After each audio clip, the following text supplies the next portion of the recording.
Welcome, everybody. Welcome to Lingua Bis. Today, we are honored to welcome Doctora Nayelly Garza Rodríguez. Doctora Nayelly Garza Rodríguez holds a doctorate in bilingual education granted by Texas A&M University, Kingsville.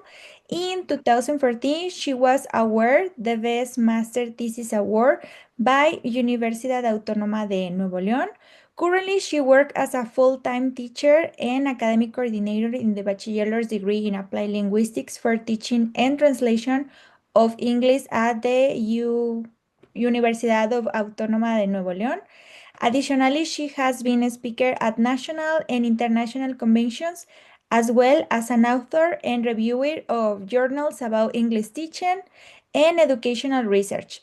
And she was the president of Mixtisol Chapter Nuevo León from 2022 and 2024. Doctora Garza is the leader of the academic research group Lenguas Extranjeras en el Noreste de México, Procesos Lingüísticos, Culturales y Educativos, and member of the Red of Formación en Docencia de Lenguas. Moreover, Doctora Rodríguez was recently appointed Researcher Level 1 in Mexico's National Researcher System, and she has been recognized with the PRODEP distinction. Her research interests are teaching training, teacher attrition factors, and teacher identity. Welcome to Lingua Bis. Thank you everybody for the invitation. It's a pleasure for me to be here and share this space with you. Okay, welcome, Dr. Nayelly. We are going to start with this interview with you. So to start with this, I would like you to ask you something that is related with your academic background. So can you tell us more about your academic background and how you became interested in applied linguistics in language teaching? Sure. Well, I'm going to tell you a little bit about my context, how I became a teacher and with this idea of becoming an English teacher. Since I was a kid, I started learning English as a foreign language in elementary school, and I really enjoyed my English classes. My English professor was my favorite. And since that moment, I enjoy learning the language, and I really wanted to be a teacher. My father is a teacher, and my mom worked in a school. She was not a teacher, but she worked at a school. So I grew up, living in this educational environment, helping my father checking exams and all of these things. So when I grew up, I decided that I wanted to be a teacher. But I was very sure that I didn't want to be a normalista or that I didn't want to be a teacher from a different academic subject. So I decided to start my education at Facultad de Filosofía y Letras in the program of Applied Linguistics in English Language Teaching in 2003. So I studied for 5 years and I fell in love with my profession. And I started working very early during my career. In my second year of education, I started working as a teacher, and I had never stopped. And from that moment on, I continued studying my master's degree, my PhD in bilingual education. And well, here I am enjoying what I love the most, that is teaching English. Okay, thank you, Doctora. I think that it is very interesting how most of the teachers here in Mexico are influenced by family, right? In my case, I come from a family of teachers too. So I think that me being a teacher is like very linked to see my grandfather and my relatives being teachers. So yes, I totally understand your feeling. Yes, that's right. There are a lot of people that can be familiar with this, but there are others that are not. So I would like to ask you in general, what applied linguistic is and how will you explain it in simple terms? Well, that's true. Not some people are very familiar with the concept of English teacher. Like if you say I work as an English teacher, people understand it. But when we when we are using the concept of applied linguistic, then it becomes really abstract to some people, and that they cannot know exactly how it feels or how it feels the field of English teaching. So in short words, I will say that applied linguistic is when somebody is knowledgeable in the concepts of linguistics. In this case, could be grammar, phonetics, discourse analysis, linguistics in general, and how we use all of this knowledge of linguistics and apply it to specific areas or disciplines. In this case, teaching, or it can be other areas like translation or forensic linguistics or psycholinguistics. And it's very interesting because at the end, this concept of applied linguistics, it what make us different from other professionals in the language teaching field. That is, some people can just know the language and teach it, but they are not in the field of applied linguistics because they don't have the background, the linguistic background of how the sounds of the language work, the grammar, the morphology, pragmatics, etc. So applied linguistics is a very deep area in which we can learn a lot about the language and apply it to specific areas of study. Mhm. Thank you, Doctora. Thank you for that explanation. I think that makes applied linguistics more clearer for everyone, Mhm. especially the idea that you mentioned it about using the language knowledge and also helping to understand the real world education problems. Mhm. I think one of the main difference that we have from other teachers is that we are constantly generating new knowledge, right? So Exactly. through research, we are exploring problems that we have as teachers in order to find solutions, right? Mhm. So, based on your research and your experience as an English teacher and as applied linguist, could you mention what are the main reasons people decide to become English teachers in the first place?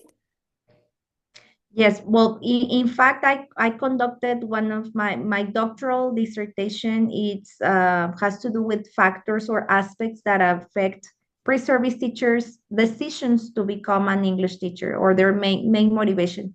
And as we mentioned before, family is an important factor. When you have a family member who is a teacher or who pushed you because this family member believes that you have certain kind of personality traits or the ability to teach, that makes people decide to become English teachers, especially if they are good at the language. But I found in my research that the main influencing factor for people to decide to become English teacher is other teachers' influence. Um, that is, when we are students and we have these previous experiences with English teachers, and not necessarily English teachers, it could be other teachers, but these teachers who really inspire us and who, I don't know, probably they help us in a problem, or they were teaching these beautiful classes and we just fell in love with the subject. And these teachers are the main inspirations for others to become teachers. And then there is this other side of the coin in which the bad teachers also influence teachers to become teachers because they want to be the teacher they didn't have. So in that scenario, other teachers are the main influence. And there are other factors, for instance, this perception of self-efficacy, which means that the person really believes that he or she has the traits to be teachers. And they tell you the story that when they were in the school, they used to help others because they were very good at explaining things. So they really believe that they had the ability to teach, the knowledge of the language, and that triggers their decision. So I will say that these three are the main factors: the family, the other teachers, and this perceived ability to teach, right? And at this point of the conversation and regarding to the things that you already say, how important is identity in this decision? In other words, how do future teachers start seeing themselves as teachers? Mhm. I firmly believe that identity is an essential part of the process of learning to teach. Whenever I see my students in my teacher education program that they start the program in first semester, some of them had a very clear idea and they perceive themselves already as teachers, and they know what type of students they would like to teach, the level, and they have a very clear idea of what teaching is about. But there is another part of students who are not very sure about what they are dealing with, or it because I entered the profession because I think teaching is easy, or because I think English is, I'm very good at English, so this might not be that difficult. Or there are some others who this is their second career and they are just trying out. But during the process, they realize that their previous conceptions of teaching is not the same. They are not the same as they move in the program. For instance, when they start in the first year, they might say some things like, well, teaching is just teaching the language. And they said, to be a good English teacher, you have to be very good at explaining and know the language and have good pronunciation. So they just limit the profession to these three concepts: know the language, being good at explaining, and what's the other, and know everything about the language. But as they move forward, they realize that teaching is not that only that, right? They realize that teaching implies knowing their students, planning, evaluation, growth management, and they start seeing the complexities of teaching. And some of them start feeling shocked about these previous ideas that they had and the realities. And this is how they start building or constructing their identity. And they said, okay, they start doing like this checklist. I already have this, I already have this. And the more checks they have, the more related they feel into the teaching field, right? So it's a process. Some of them advance faster than others, but it's a construction process that happens through the entire teaching preparation. And not only that, this starts since they start, or since they decide to become English teachers. The moment they decide, it's because they are building already their identity. But it transforms through the process of preparation. Yes, and I think that something that you mentioned is the identity resonates with many teachers' experience and how these personal motivations and the context factors of their often influence if they want Yes. to continue in this profession or if they want to quit. Exactly. So they realize that through the process, if they really enjoy the things that they are doing, or they realize that, well, this is what I didn't expect this, and I don't want to be this type of professional, so they decide to quit, right? Okay, and I think that also, as you were talking about identity, I think that also our identity change through the time when we are becoming teachers. I can say that I am not the same person that I am, for example, as a friend or as a girlfriend or as a daughter, than the one that I am with my students. So we have like different identities when we are dealing with our students. So now, from your perspective as a researcher, what are the main challenges faced by English language teachers during their initial teacher education? Well, I will say that the first is the language. Sometimes because we are not English native speakers, we feel when we are learning or when we are in this process is that we are not experts in the language because it's not our native language. So we have these insecurities that I have a very bad pronunciation, or I don't know that much about the language. So this is one of the main challenges that pre-service teachers might have at the beginning of their education. Another will be this clash of conceptions, because if they believe that teaching English is very easy, and then they realize that English teaching is not just about transmitting the information, but about many other things that they have to do, then it comes this clash or tensions that we call it in teacher identity research. They come these tensions, these crises where they discover that it wasn't what they were expecting from the beginning. And another challenge, I will say that is the part where they discover what type of teachers they want to be and what type of teachers they don't want to be.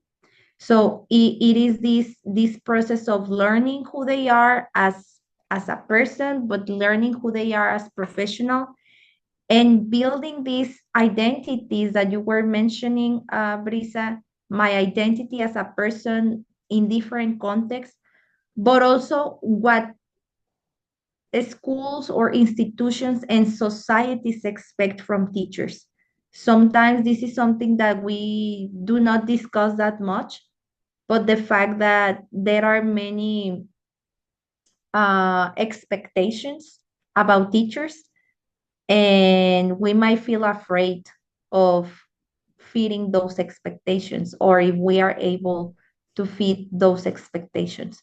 So I will say that the language, the the expectations that they had, the clash of expectations of the profession, but also the clash of identities and how they have to build themselves through the program. Mhm. You mentioned something very interesting, and I felt um, like very related to. That is that sometimes we are asked to act in several ways because are like the school policies. Mhm. And that's related with my research topic. And I am very interested on that, that sometimes we have to pretend to be another teacher that we are not, Exactly. just to work and just to Mhm. gain money. So I think that being a teacher in that part is something very difficult and something that affects our identity as teacher. And especially in my situation, I think that is something that uh, sometimes make me feel like that I don't want to continue teaching Yes. because I am asked to do things that I don't agree with. So Mhm. it's a very difficult thing. Yes, and that is an important challenge, because if we work and if when we start working since very early in the program, we start learning about these things. But sometimes there are some students that wait until the end and they learn about all of these things when they are out of the career. So the clash is even harder because they were expecting something different when they graduate, and it didn't happen. So I think this identity process that occurs in the transformation of who we are and feeding the expectations of everybody else, parents, institutions, students, coordinator, administrators, and our own beliefs about what needs to be done or what has to be done, then it's frustrating at some point. Mhm. Yes, yes, it's true. And as you mentioned a few minutes ago, students start with a strong motivation, right? And through the process, they have been dealing with or facing many things. And something that I would like to ask you is when Brisa told me that, we're gonna interview Doctora Nayeli and she has a research on teacher attrition. I would like that you can give us an explanation. What is this concept? Because few years ago, when I was in the BA program, we were working with language attrition. And now that I know that the concept changed, in that moment, language attrition was related with when you are losing your mother tongue, Mhm. when you are Yes. living in another country. But I never heard about teacher attrition. So, what is teacher attrition? Mhm. Yes. Well, the concept of teacher attrition refers to the percentage of teachers who leave the profession, who leave at any point of their careers, it, like to decide to move to a different area, maybe in schools that, for example, I don't want to be a teacher anymore, but I will go more for the administration sector, right? But it's still in education. But then there is other percentage of teachers who decide to quit the profession and to do something completely different from teaching. Like, I don't want to know anything about teaching anymore. I'm tired of it. So they quit. And some other authors also include in the concept of teacher attrition, the concept of teacher turnover, which is when teachers move from one school to another. Like, I don't like this school, so I change jobs and I move to a different place to work. So all of these situations, they enter into the definition of teacher attrition, but mainly is the range of professional, the percentage of teachers who leave the profession at any points or different points of their in their careers. And it mainly happens in early career teachers. I mean, it could happen at any point of their career, but it's more frequent that occurs in teachers who have from 1 to 3 years or even up to 5 years in teaching. This is the most risky period for teachers to enter into teacher attrition. Mhm. Oh, I see. Thank you, Doctora. Thank you for explanation. I think that it's something important and it's kind of a taboo because nobody wants to talk about the reality that teachers can face nowadays, right? So it is important to understand that even when the career can be sometimes complex and difficult, there are other reasons that we need to understand. To try to understand all of these teachers, all of what the teachers are experienced. Mhm. Mhm. And you mentioned another concept that is related with this, that is when you change from one school to another. Can Mhm. you repeat that concept? Yes, is teacher turnover. Turnover, like moving Okay. from one place to another. Mhm. Like Oh, what we call rotación docente, like turnover. Mhm. okay. Yes. That's very interesting also. Okay, so how do you think that this decision of, for example, turning over from one school to another, or maybe changing the area, like for example, stop teaching and move to the administration part, or doing something else, or even leaving, how do you think that this Mhm. decision affect teachers' professional identity? And also, not only identity, but how do you think that this affects the emotional well-being of the teachers? Mhm. Well, in fact, I believe that teachers' professional identity is the one that affects teacher attrition. Okay. Well, and it could be the other way around, but I like my hypothesis and what I have been working in my research. I recently conducted this research on teacher attrition, and and I read 100 stories of teachers in Monterrey about the reasons why they leave, or the reasons why they had left the profession and the reasons why they stay. Because I wanted to know why the teachers who stay, why do they stay? If they are both living in the same hard situations. Yes. So what is the main difference? Why do teachers stay and why do teachers leave? So I realized in the stories that one of the main elements had to do with professional identity. Teachers who decided to stay in the profession, despite all of the negative factors of dissatisfaction factors like low salary, parents' insults, or like the parents being involved in their duties, a coordinator, the lack of benefits, all of the things that happen to teachers. The teachers who decided to stay, it was because they had this belief that they were doing a change in society and that their vocation was stronger than the teachers who leave, and that they couldn't see themselves doing anything else except from teaching. So it's like identity, like their identity areas of being teachers, it was part of their lives. They couldn't separate themselves from the professional side of becoming teachers.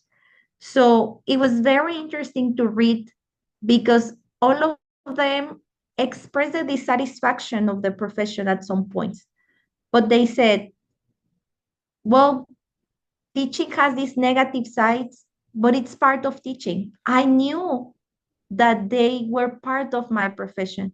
I knew that I wouldn't be rich. I knew that I would have a low salary. I knew that I will have, or I will work in some toxic environments. And on the other hand, teachers who left, they said in their stories that they left because they really love teaching, but teaching became a pain in their lives so much that they were not willing to sacrifice their emotional and mental health and physical health because of teaching. And this was very interesting because it has to do with what you mentioned, Brisa, which is the fact of emotions and well-being. So teachers who left, and it's because they didn't love teaching, but they were not willing to leave everything of them into the profession. So that's why they preferred to leave, because they couldn't handle anymore this physical or emotional or mental pressure. So this was one of the main reasons why they left. And obviously because they found that they had the abilities as English teachers, because they spoke another language, because we are social. So they found out that their skills, their professional skills, were suitable in other areas like tourism, teleperformance, human resources, and other areas in administration out of school and education field.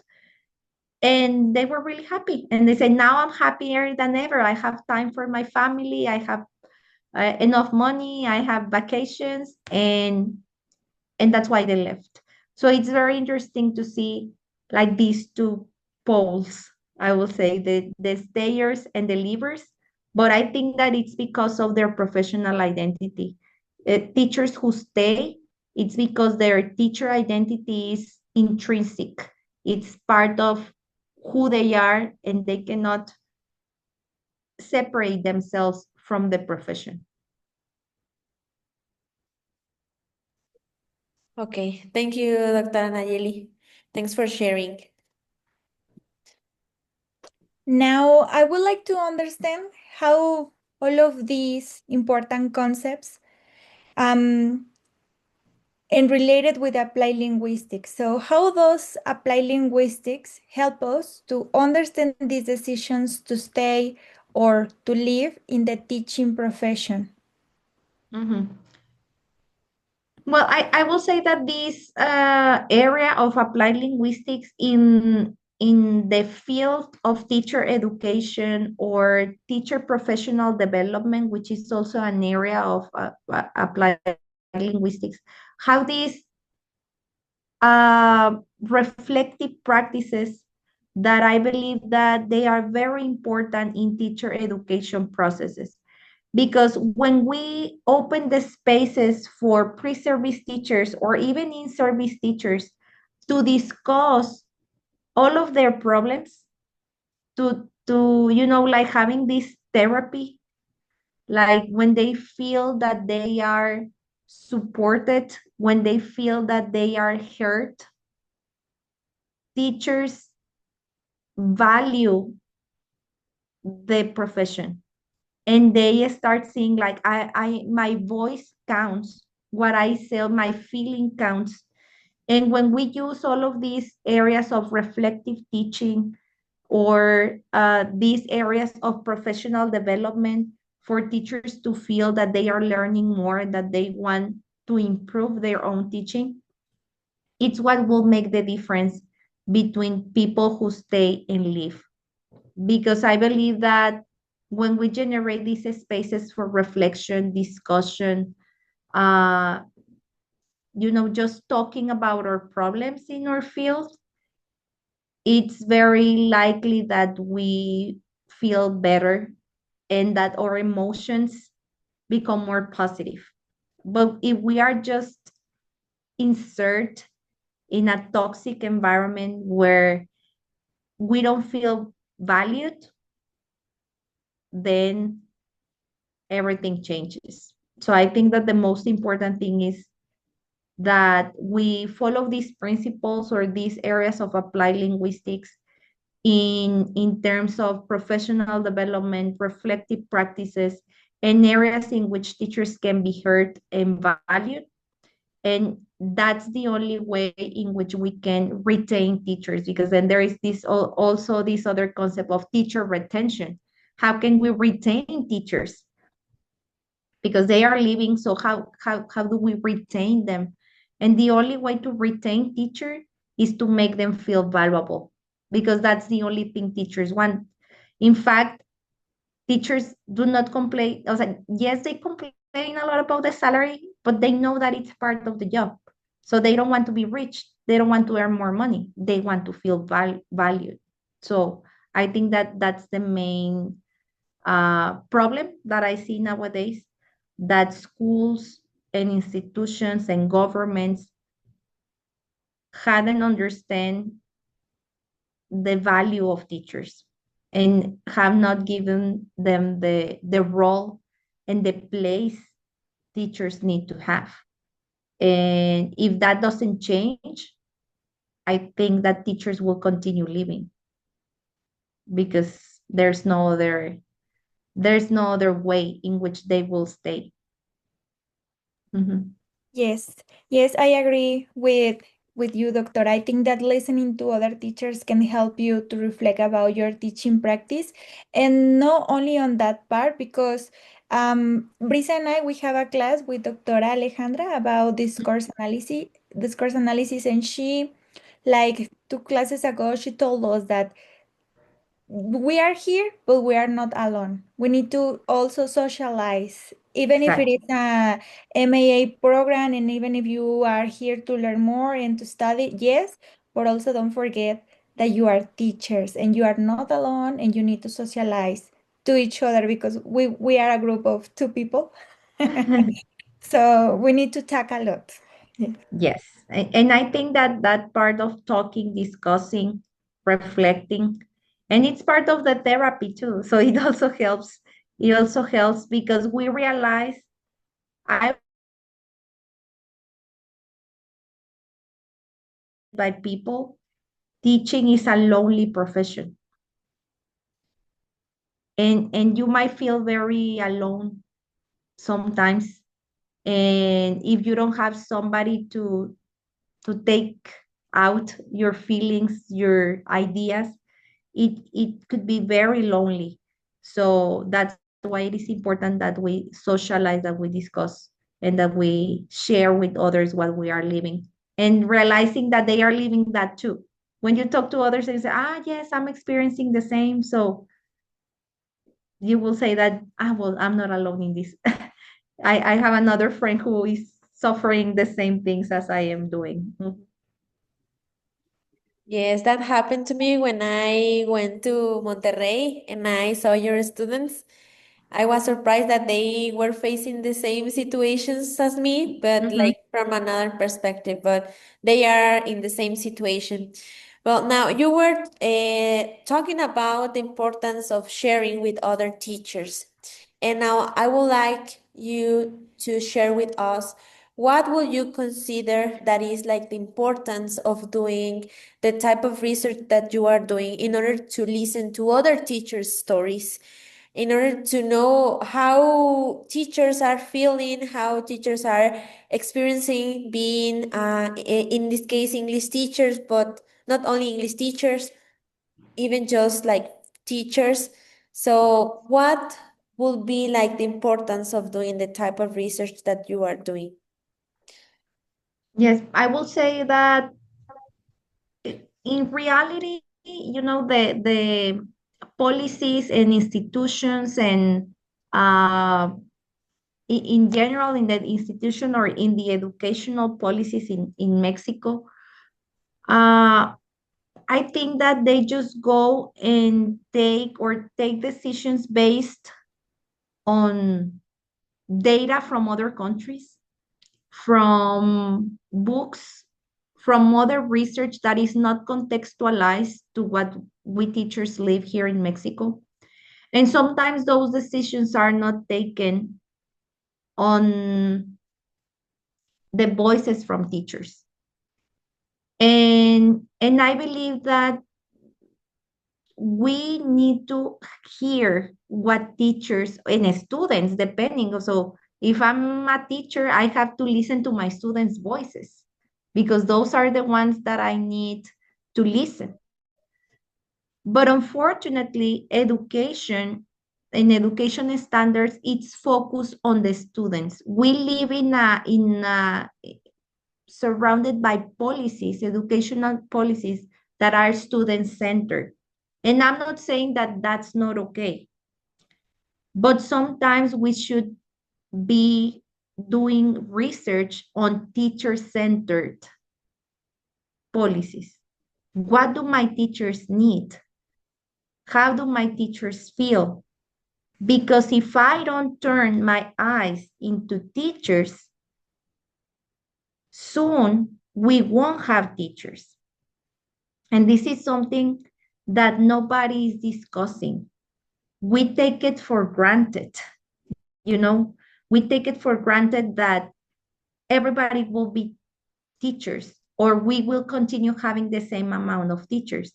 And this is not happening. And I don't know if people are discussing this at the top levels of the SEP or institutions, but we are getting less and less people interested, at least in my area of applied linguistics, in English teaching, we had less people who are interested in studying English teaching.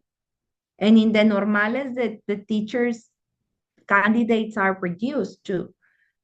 So maybe soon we won't have teachers and we will face what the United States is facing right now, that they are hiring the janitors and secretaries to teach because they don't have teachers anymore. So I think it's imperative that authorities, educational authorities, turn their eyes and their ears to what teachers have to say, and that they give the context, the facilities for teachers to do their jobs, and that they can do it without thinking, I don't have enough money to survive. Because this is something that teachers were mentioning a lot. Like, It's because I need to survive. And that word is very strong because you don't even have the minimum resources to sustain your family, to sustain yourself. So I really believe that we need to turn our eyes to teachers' voices. And if not, we will have what some authors say, the exodus of teachers. They will leave and we will stay with no teachers. And the few that remain, maybe they will get, overwhelmed and they will decide to leave too. So I think it's extremely important to discuss and to open research in this area. Because here in Mexico,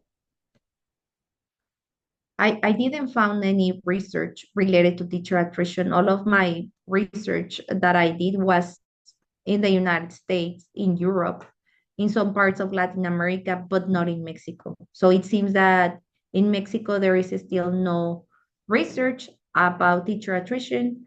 And we need to open these spaces that more people start discussing these topics. Mhm. Yes, and at the beginning you mentioned that teacher attrition happened like the first years of teaching, right? Most of the times. And now that you mentioned this, I'm thinking that here in the area where I live, we have a problem with teachers. There are a lot of students that came out from the university and they became English teachers and they are working at school, at restaurants, at hotels, or they are doing something else, but they are not teaching. And sometimes I call them, I have friends that are English teachers and I tell them like, okay, do you need work? You can come and work with me. Or Mhm. there is a school looking for a teacher and they don't want to work as teachers. Even if they spend a lot of money Mhm. and a lot of time studying for being English teachers, they just give the service and that's it. They don't want to continue teaching. So yes, that's very interesting. Mhm. Yes, it is.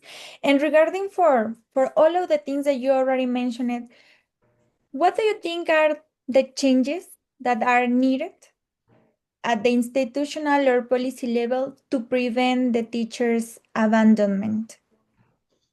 Yeah, well, as I said, the all of the discussion that it's being held in, in the top of the institutions, they need to include teachers too.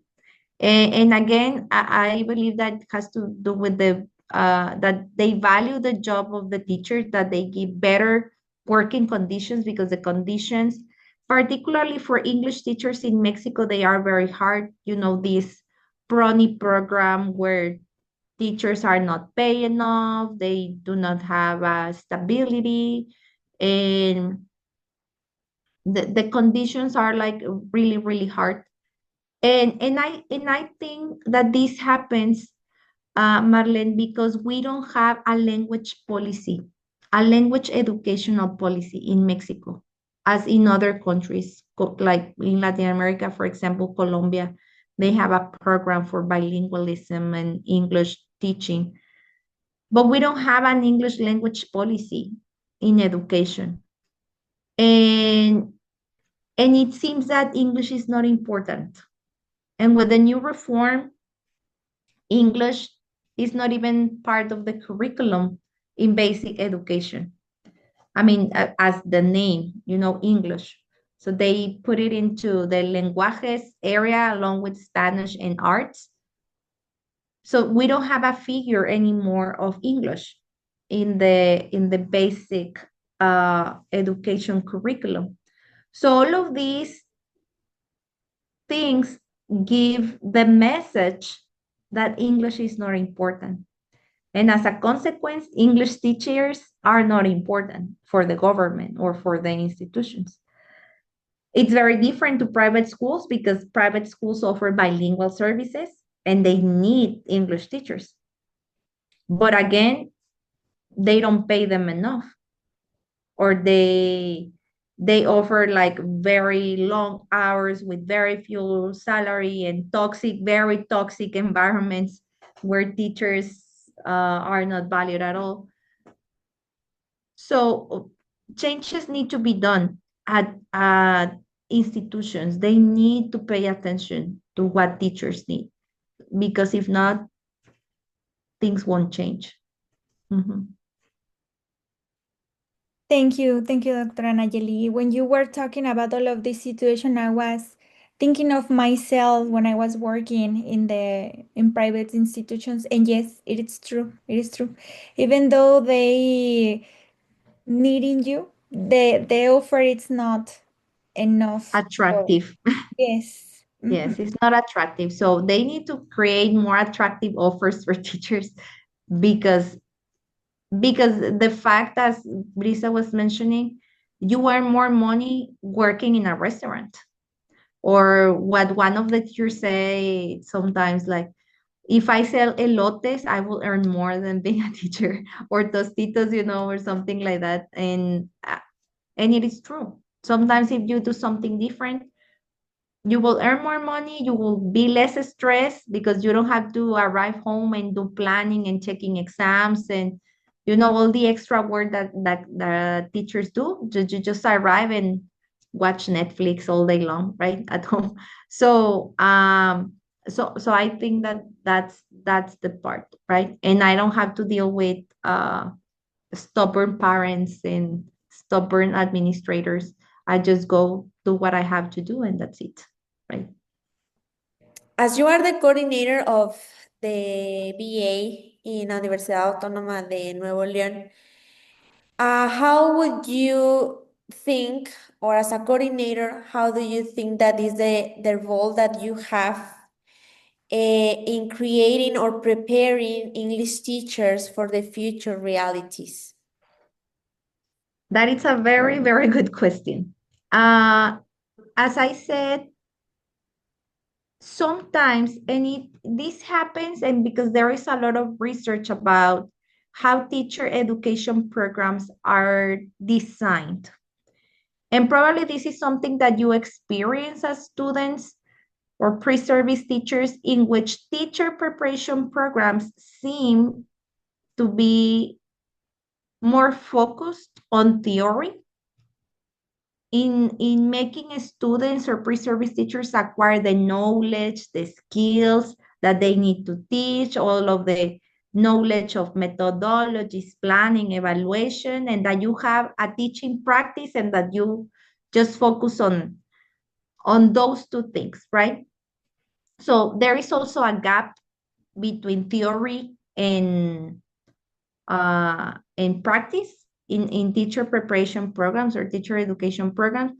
So students end up having all the knowledge and all the skills, but with any reflection about what they will encounter in the real world. Yes. So, for example, in my program, I teach a class that is called Teachers Professional Development. And in that class, we do a lot of discussion about the working field and about what the situation of teachers is in the real world. We have interviews with other teachers. We look for job offers in the internet to make comparisons about what will happen. But we also discuss and do reflective activities about what they experience in their teaching practice. So we do a lot of reflection and discussion since the moment of how they decided to become English teachers, up to all of the crises and challenges that they face during teacher preparation programs. And in that moment, my students say, like, teacher, it's because why we don't have these spaces before? Or why didn't we know that in the real world we will experience this? And so this is a demand for pre-service teachers. They want to know about the realities. But if we teacher preparation programs do not bring the realities into the classroom, or we don't take the students to the realities, it will be very difficult that they recognize all of the possible challenges that they will have. And so I think that we need to provide these spaces for micro teaching outside the classes, micro teaching, or that they hear these things from others that is not you, because sometimes the students are like this mother-son relationship that they don't listen to their moms, but they listen to others. So they have to listen this information from other people. So they become aware and that they say, well, if when I graduate, I will face this. And at least they feel prepared to face that difficulty and that the clash, it's not that hard. Yes.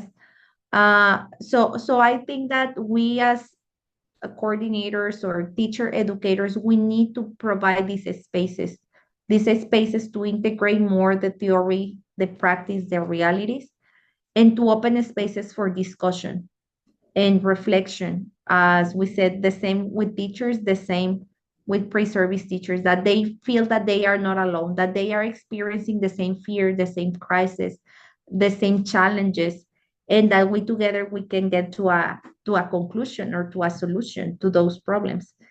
And that's what I think that it will work. Yes, not to focus that much on theory, only on theory, but to develop more this area of professional identity. Yes, who I want to be, what I want to do, who I am, what are my skills, and to reflect on all of these areas. Okay, thank you, Dr. Nayelly. Now, so based on all the experience that you have and the research that you have developed, what about advice would you offer to the new teachers who are just starting out and to those who are currently thinking about leaving the profession? What will be your advice for them? Well, I think that for the ones who are studying, uh, I will let them know that things will become difficult, but if you have enough passion for what you do and then enough love for teaching, you can get or you can get more in love with the profession. Yes. And remember that you are not alone in this process, that you always have somebody by your side who will be your support in difficult times.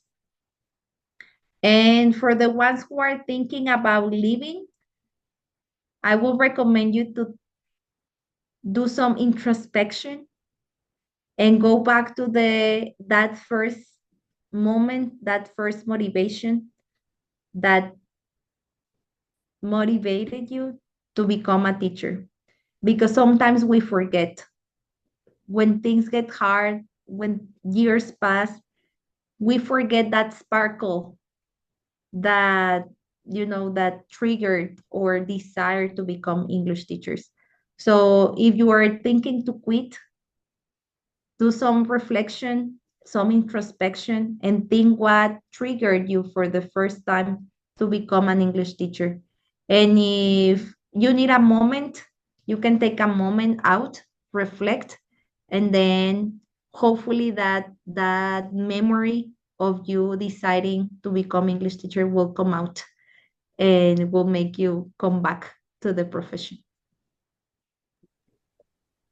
Thanks, Dr. Nayelly. Thank you, Dr. Nayeli. Thank you so much for being here with us today. We truly appreciate your sharing your research and reflections on teacher education and teacher attrition, which help us better understand and support teachers throughout their professional journeys. Thank you so much. Thank you. Thank you, Dr. Nayeli, for accepting our invitation. It was a pleasure to be with you here and to share with you this hour. All the information that you mentioned was really interesting, and we felt really identified. And also, we would like to thank to our listeners for tuning into this episode of Linguavis. Don't forget to subscribe and share. And until the next time, thank you. Thank you, Thank everyone. you. Goodbye. Bye. A ver.